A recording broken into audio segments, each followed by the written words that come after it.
All right, ladies and gentlemen, we have the new PIP results, otherwise known as the PGA Tour's Player Impact Program. What is the PIP, you may ask? Well, it's designed to reward members who, through objective measurement criteria, are shown to generate the most positive interest in the PGA Tour.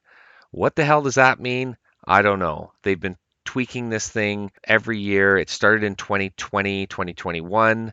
They say the scoring model of the program is intended to be as objective as possible with the goal of quantifying the impact that each player has on the PGA Tour. Now, if you really want to get geeky, the MVP index and Q score were removed this year. I don't even know what those mean, and replaced by the Mark General Population Awareness and Mark Golf Fan Awareness survey data. I don't even know what that means. So you can see the tour can create all this criteria, smoke and mirrors. You know what? They do what they want. The bottom line is 20 players will receive an allocated share of a $100 million bonus pool.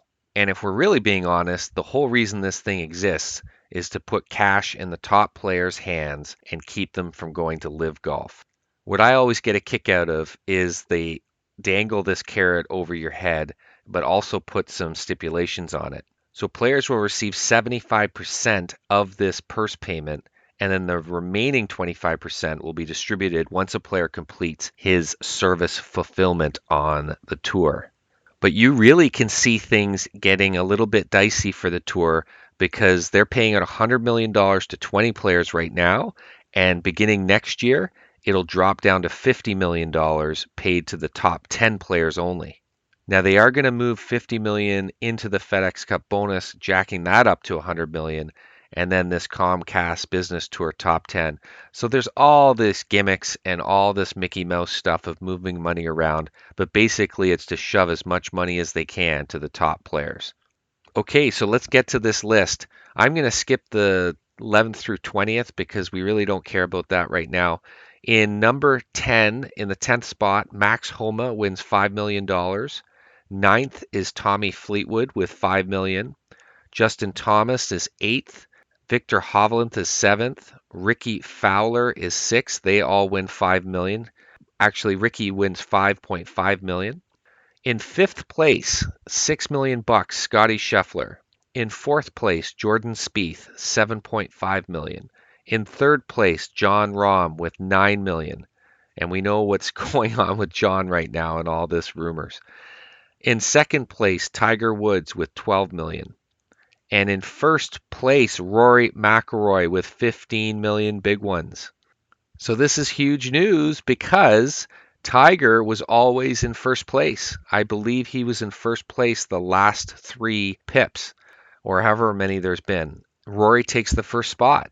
What's crazy is Tiger has won $35 million in this player impact program over the last 3 years, and he's only played 5 events total over that period.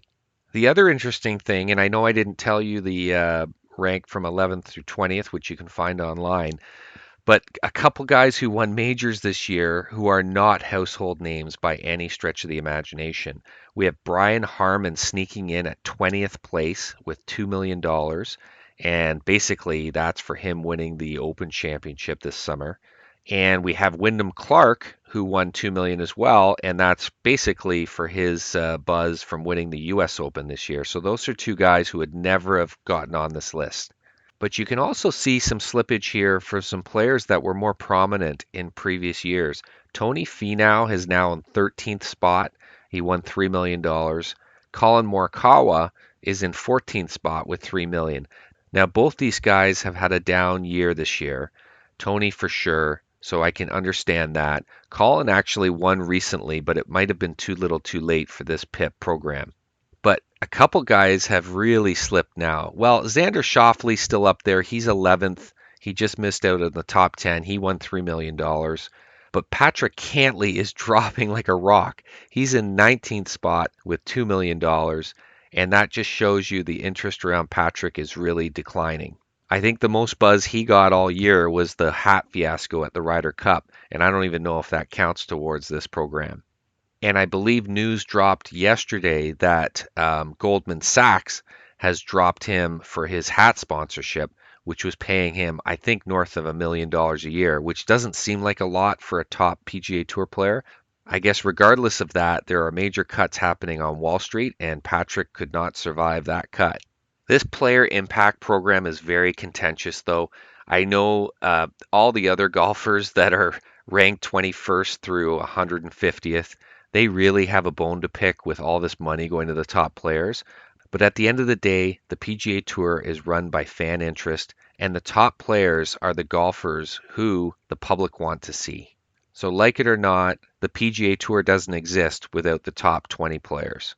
And as they always say, if you want more money, play better.